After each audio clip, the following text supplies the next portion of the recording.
Hello बच्चों, class 9th। Okay बेटा, तो अपन ने कल एक्सरसाइज 10.5 स्टार्ट कर दी थी बेटा।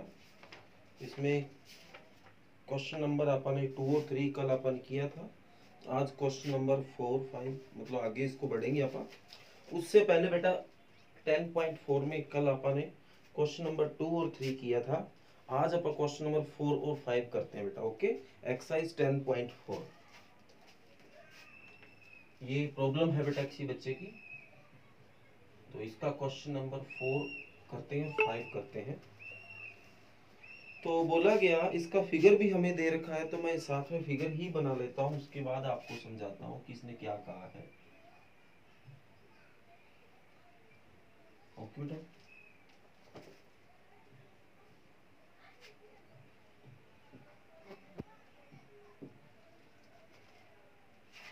तो इसमें बोला गया है, क्वेश्चन नंबर 4 है एक्सरसाइज 10.4।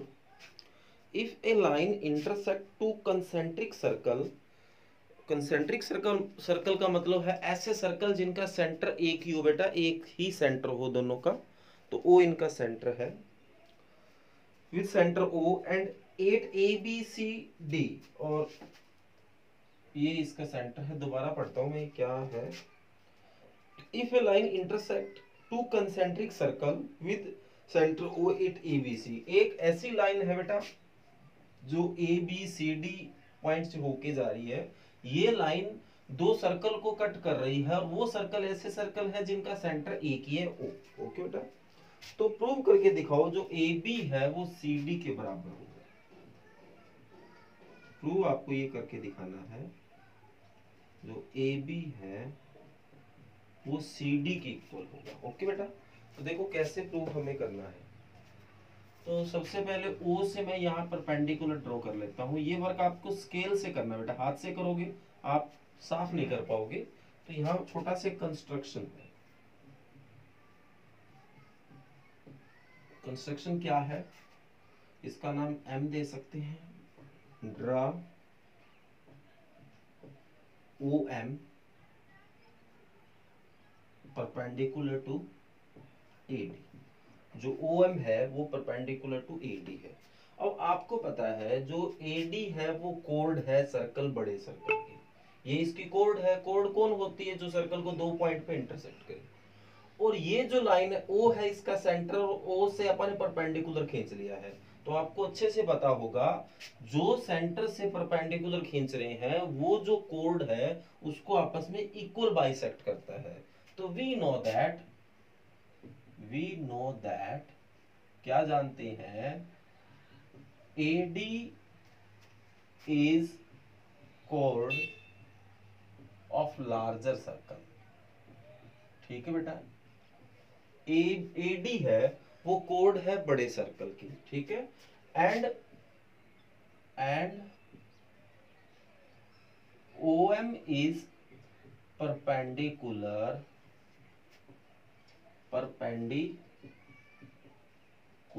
On AD। ठीक है बेटा, and OM is draw from centre. तो जो OM है वो कहां से लिया गया बेटा, सेंटर से लिया गया है। तो ये इसको इक्वल बाइसेक्ट करेगा। तो देन बेटा जो AM है वो इक्वल होगा MD। इक्वेशन नंबर 1 नाम दे दो। ओके बेटा, इसी तरह इसी तरीके से सिमिलरली जो BC है वो भी तो कोड है, बस वो कोड है स्मॉलर सर्कल की। तो बस आल्सो लिख देना, BC is code of smaller circle. छोटे सर्कल की एक कोड है। ओके बेटा, and OM is perpendicular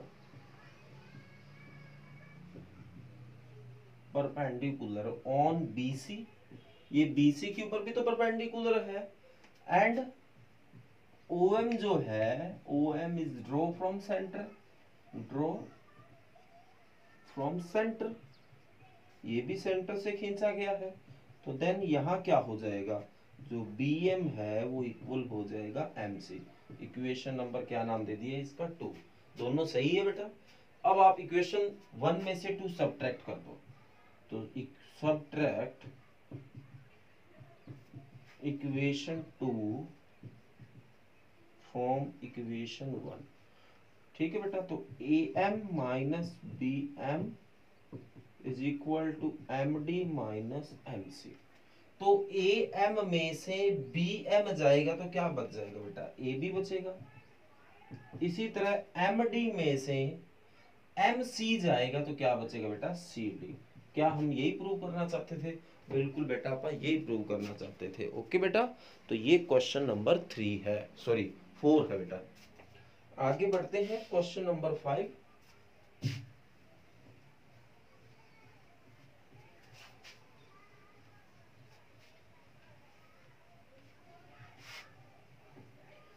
question number 5 की स्टेटमेंट पढ़ते हैं बेटा। क्या है क्वेश्चन नंबर 5 में?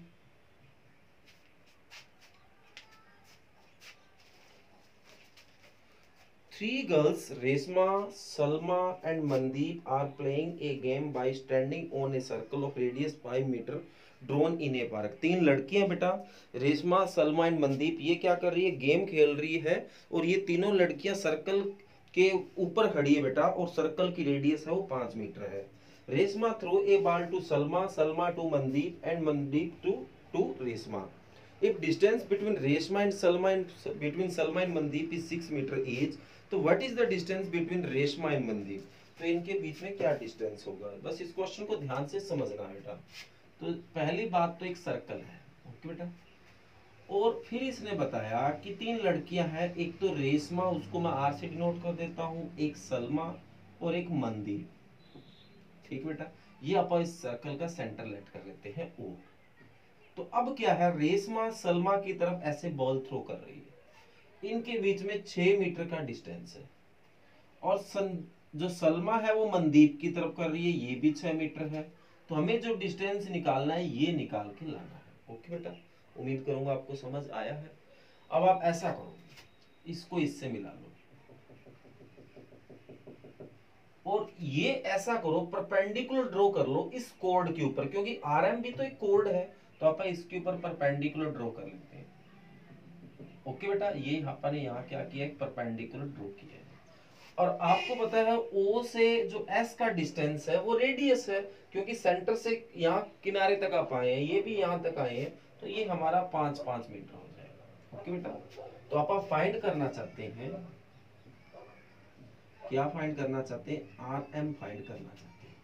तो एक बात आपको अभी पिछले प्रीवियस क्वेश्चन में समझने को मिली है कि कोड के ऊपर आप अगर सेंटर से परपेंडिकुलर ड्रॉ करते हैं या परपेंडिकुलर ड्रॉ करते हैं, तो वो उस कोड को इक्वल डिवाइड कर देती है। मतलब ये इसका नाम पी दे देता हूं, जो आर पी है वो पीएम के इक्वल होगा। तो कंस्ट्रक्शन है हमारा,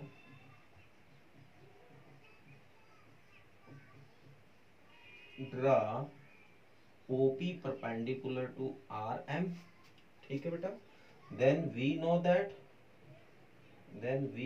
दैट क्या जानते हैं बेटा, आप जो आर पी है वो इक्वल हो जाएगा पी एम। मतलब अगर आर पी निकाल लेते हो तो उसका डबल सारा हो जाएगा, क्योंकि ये और ये तो इक्वल है। ओके बेटा, अब आपको पता है कि ये सारा 5 है। वी नो दैट, हम जानते हैं जो ओ एस है वो 5 मीटर है, क्योंकि ये रेडियस है। तो ओपी को आप एक्स अगर लेट कर लें, let OP is X, then P S क्या होगा बेटा, 5 माइनस एक्स। अगर ये x है तो ये क्या हो गया, 5 माइनस एक्स। दोनों का जोड़ करके देखो, x x कट हो जाएगा, 5 आ जाएगा। ओके बेटा, अब आपको बताइए यहाँ 90 का एंगल बन रहा है, तो मैं यहाँ पाइथागोरस यूज कर सकता हूँ। तो in triangle R O P using Pythagoras. ठीक है बेटा, तो पाइथागोरस यूज करूं तो इसमें हाइपोटेनियस है वो ये होगा आर ओ का स्क्वायर, बेस है वो पी ओ का स्क्वायर होगा, और हाइट है वो आर पी का स्क्वायर होगा।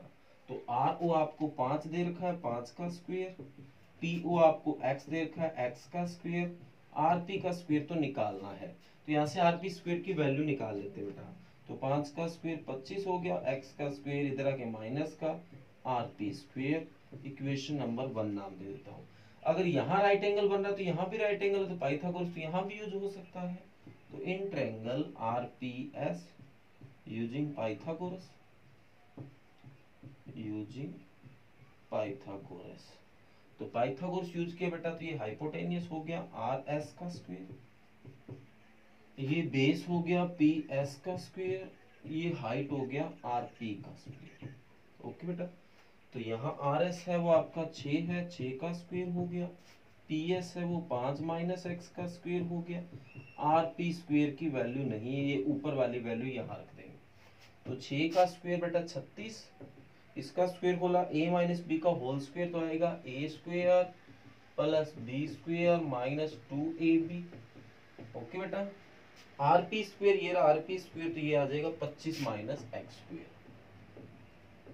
ओके बेटा, सारों को या तो इधर ले आओ आप, एक्स स्क्वायर से एक्स स्क्वायर कट भी हो रहा है बेटा, तो 36 पड़ा है, 5 का स्क्वायर 25, 5 दूना 10x प्लस 25 और पड़ा है। ओके बेटा, तो 25 और 25 50 हो गया बेटा,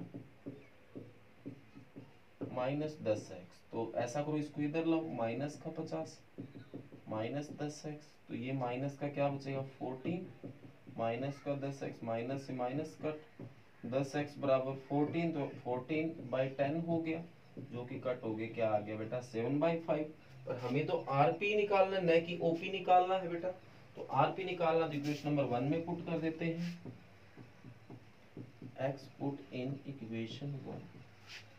तो 25 माइनस एक्स स्क्वेयर, तो 7/5 का स्क्वेयर बराबर आर पी स्क्वेयर। तो 25, 7 का स्क्वेयर 49, 5 का 25 बराबर आर पी स्क्वेयर।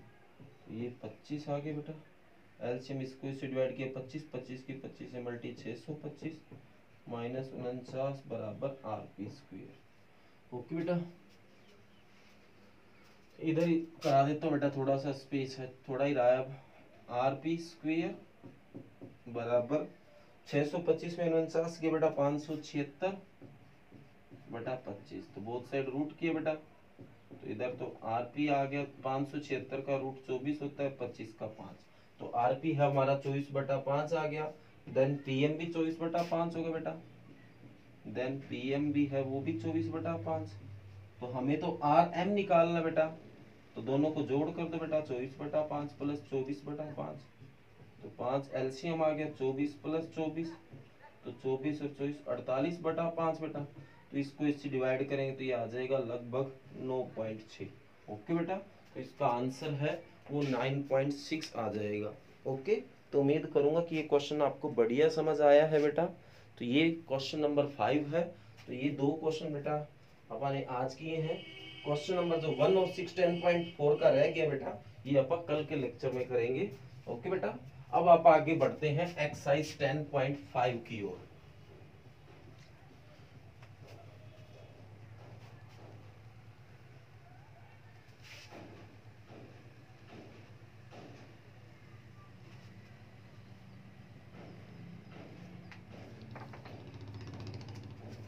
ओके बेटा, तो अब आगे बढ़ते हैं एक्सरसाइज 10.5।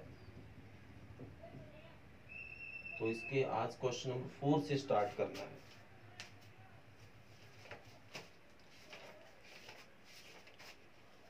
तो आज का कंसेप्ट है हमारा, फिगर दे रखा है बेटा, पहले मैं इसको बना लेता हूँ, फिर जो इसमें कंसेप्ट यूज होना है वो बता देता हूँ।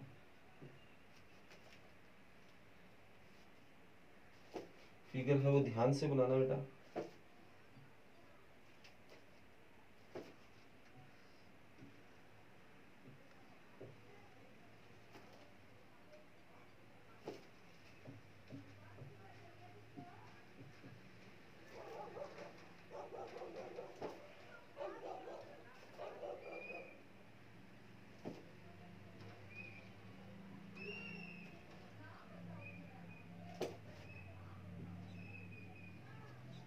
ओके बेटा, ये फिगर दे रखा है, इसमें बताया गया है कि इस फिगर में जो एंगल ए बी सी है वो 69 है। Angle A B C, A B C, ये जो एंगल है बेटा वो 69 है, ये पूरा एंगल। ओके बेटा, ये गिवन है आपको।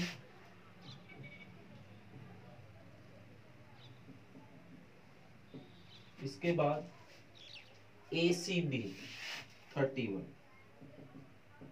ACB ये इतना एंगल है वो 31 है। फाइंड करना है BDC।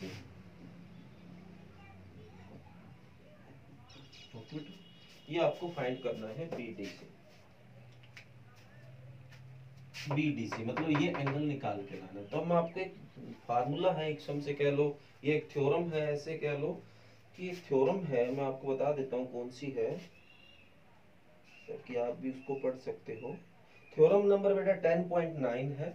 इसमें बोला गया है angle is same segment of a circle are equal, मतलब कोई सेगमेंट के ऊपर बनाया गया जो एंगल है वो इक्वल है। फॉर एग्जांपल जैसे BC एक लाइन है, BC से देखो एक तो ये एंगल बन रहा है और BC के ऊपर ये एंगल बन रहा है। ध्यान से देखो, ये जो ये एंगल है और ये एंगल है वो दोनों BC के ऊपर बन रहे हैं। तो अकॉर्डिंग टू थ्योरम ये दोनों एंगल आपस में इक्वल होंगे बेटा। तो अगर आप ये एंगल निकाल लेते हो तो वो इसके बराबर होगा, और ये एंगल निकाल लेते हो तो इसके बराबर होगा। ओके बेटा, तो ये थ्योरम में आपने समझा है। तो आप अगर हमें निकालना तो ये एंगल है, पर ये आसानी से निकलेगा नहीं। आप अगर ट्रायंगल ABC में आओ तो ABC में B एंगल आपको देखो कंप्लीट है, वो 69 दे रखा है, ये 31 दे रखा है, तो ये एंगल निकाला जा सकता है क्योंकि तीनों एंगल का सम 180 होता है। तो इन ट्रायंगल ABC, तो वी नो दैट, क्या जानते हैं, the sum of interior angle is equal to 180 degree. तीनों एंगल का सम क्या होता है, 180 होता है। जैसे इस एंगल को क्या नाम दूंगा मैं, ABC, इस एंगल को ACB और इसको BAC is equal to 180 degree. तो ये B वाला बेटा 69 डिग्री है, C वाला 31 डिग्री है, और ये हम निकालना चाहते हैं। तो ये पूरा ही 100 हो गया बेटा, 100 degree plus angle BAC is equal to 180 degree. तो प्लस का जो 100 डिग्री है वो इधर आके माइनस का हो गया बेटा। तो BAC इज इक्वल टू क्या आ गया, 80 डिग्री। तो BAC 80 आ गया, ये एंगल 80 डिग्री है। ओके बेटा, तो अभी अपन ने बात की थी ये एंगल और ये एंगल इक्वल होगा, सीधा लिख दो। वी नो दैट, हम जानते हैं कि जो एंगल BAC है वो इक्वल होगा BDC के, जिसको कि अपन निकालना चाहते हैं। तो ये हमारा 80 डिग्री है, तो ये भी हमारा 80 आ गया। ओके बेटा, तो एंगल जो BDC है इज इक्वल टू 80 डिग्री। तो ये हमें निकालना था। क्वेश्चन नंबर 4 है बेटा, उम्मीद करूंगा आपको बढ़िया समझ आया है। आगे बढ़ते हैं बेटा नेक्स्ट क्वेश्चन नंबर 5 की तरफ। उतने आप इसकी स्टेटमेंट पढ़ो ताकि आपको कुछ समझ आए। इतने में इसको इरेज कर लेता हूं बेटा।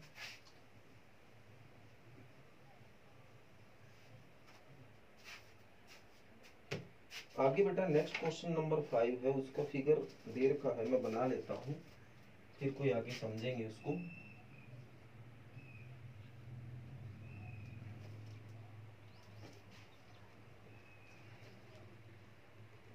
कुछ वैसा सा ही फिगर है, कुछ ज्यादा चेंज नहीं है।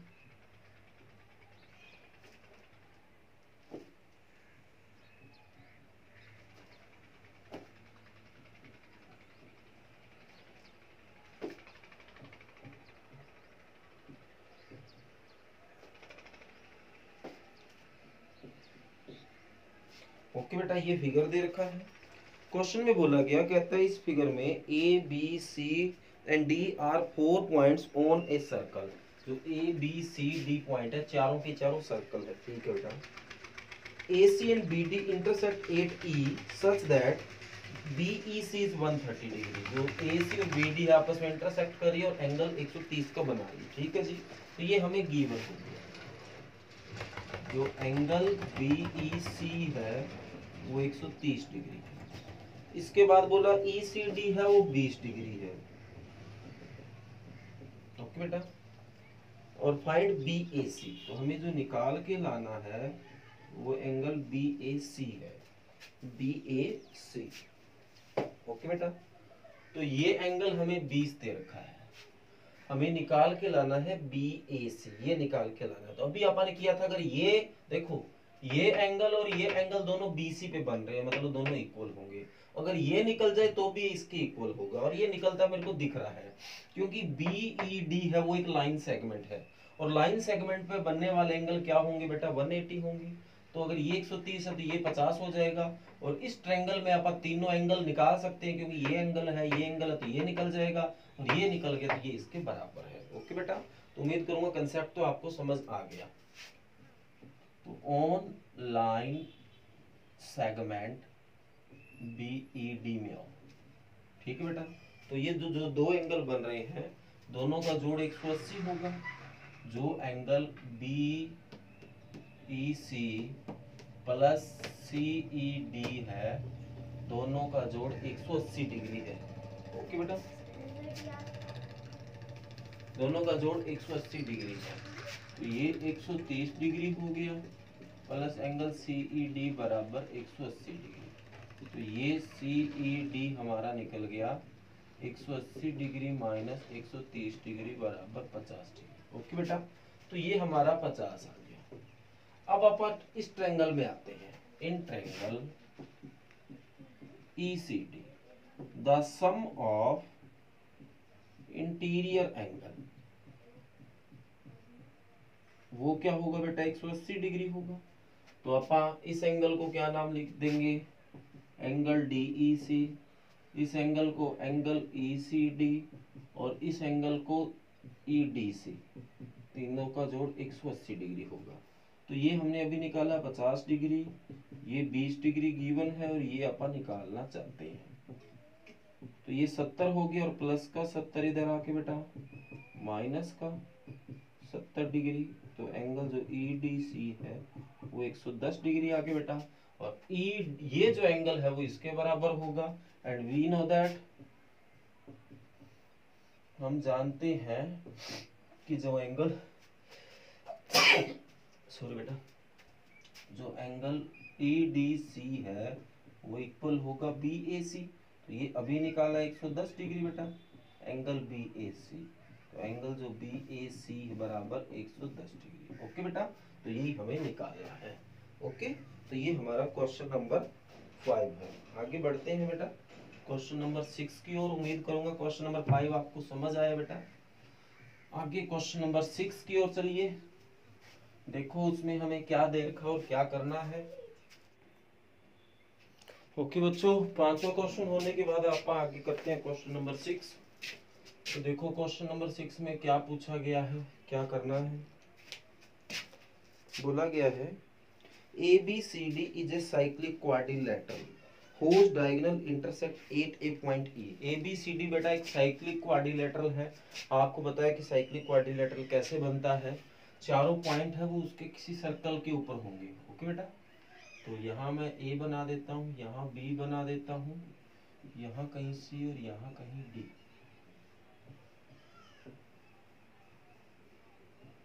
ठीक बेटा, और इसके जो डायगोनल है वो आपस में E पर इंटरसेक्ट करते हैं, ये इसने गिवन है। अब बोला इफ एंगल DBC 70 डिग्री, ये आपको गिवन है। एंगल जो DBC है वो 70 डिग्री है। DBC मतलब ये एंगल जो है वो 70 डिग्री है। BAC is 30, BAC is 30, ये एंगल है वो 30 है।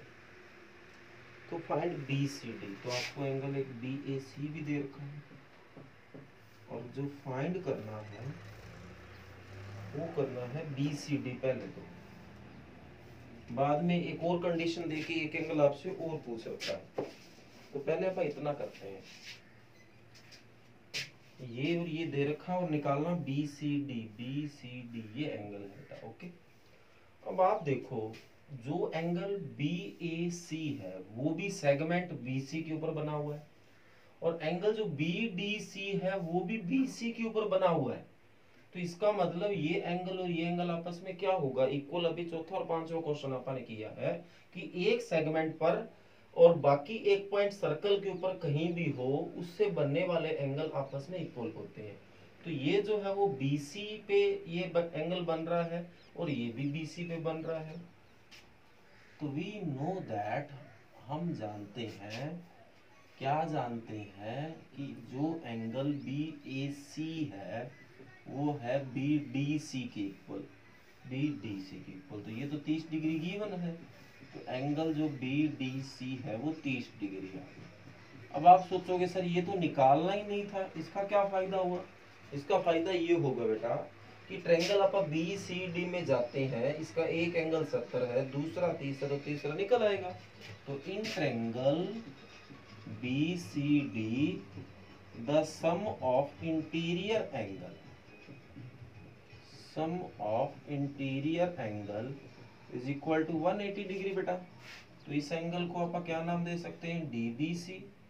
BCD को तो निकालना है और BDC हमने अभी निकाला है। तो ये है 70 डिग्री बेटा, ये निकालना चाहते हैं, और BDC अभी 30 डिग्री निकालना है, 180 डिग्री। 70 और 30 100 हो गया बेटा, तो ये 100 डिग्री हो गया बराबर 180 डिग्री। तो प्लस का 100 इधर आके माइनस का 100, तो ये आपका BCD है वो 80 डिग्री बच गया बेटा। ओके, तो ये आपका आंसर आ गया 80 डिग्री जो आप निकालना चाहते थे। अब इसके बाद एक छोटी सी बात आपसे और पूछ रखी है, इफ AB और BC अगर बराबर हो तो ECD निकाल के लाओ। If AB is equal to BC तो फाइंड करके लाओ एंगल ECD को, एंगल ECD को फाइंड करके लाओ। ये कंडीशन और दे दी, AB और अगर BC बराबर हो, अगर ये और ये साइड बराबर हो तो ECD को निकाल के लाओ।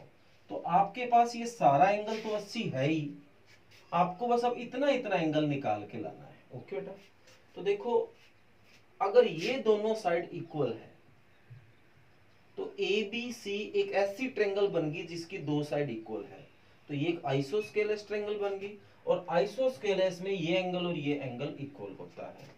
तो if AB is equal to BC then triangle जो आपकी ABC है इज आइसोस्केलेस ट्रायंगल। ठीक है बेटा, तो ये आइसोस्केलेस ट्रायंगल होगी, और आइसोस्केलेस ट्रायंगल में ये एंगल इसके बराबर होता है। तो देन जो एंगल आपका BAC है वो इक्वल होगा BCA के बेटा। तो दोनों 30-30 डिग्री हो गए बेटा, तो BCA आपका क्या आ गया? 30 डिग्री आ गया BCA। तो ये इतना एंगल अगर 30 है और सारा 80 है तो ये तो निकल आएगा। तो एंगल जो आपका है अभी जो आपने निकाला था, जो angle BCD we can write हम लिख सकते हैं, जो एंगल BCD है, BCD इस सारे एंगल को बेटा ये एंगल प्लस ये एंगल लिख सकता हूं। तो इस एंगल को नाम दूंगा मैं BCA, और इस एंगल को नाम ECD जो निकालना है। ओके बेटा, तो BCD हमारा 80 डिग्री है बेटा, और ये अभी अपन 30 डिग्री निकाला है, और ECD हमें निकालना है। तो ECD निकालना चाहते हैं तो प्लस का 30 इधर आके माइनस का 30, तो क्या बच जाएगा? 50 डिग्री। ओके बेटा, तो यही हमें निकालना था। तो आज बेटा आपको जो वर्क राइट करना है वो बेटा क्वेश्चन नंबर 4, 5 और 6 ये 3 क्वेश्चन आपको राइट करने बेटा। एक्सरसाइज हमारी 10.5 चल रही है। ओके बेटा, इन तीनों क्वेश्चनों को अपनी फेयर कॉपी में राइट कर लेना। अब इसके साथ अपन रिवीजन करते हैं बेटा। तो रिवीजन में हमारा चैप्टर नंबर 12 चल रहा है, तो 12 में अपन ने 4 तक इसके सम कर लिए हैं बेटा, एक्सरसाइज 12.1 के। तो आज क्वेश्चन नंबर 5 और 6 जो प्रश्नावली 12.1 है बेटा, एक्सरसाइज 12.1 उसका क्वेश्चन नंबर 5 और 6 रिवाइज कर लेना, और जो आपको राइट करना है वो एक्सरसाइज 10.5 का क्वेश्चन नंबर 4, 5, 6 है। ओके बेटा, तो इसको रिवाइज भी कर लेना। Okay, thank you.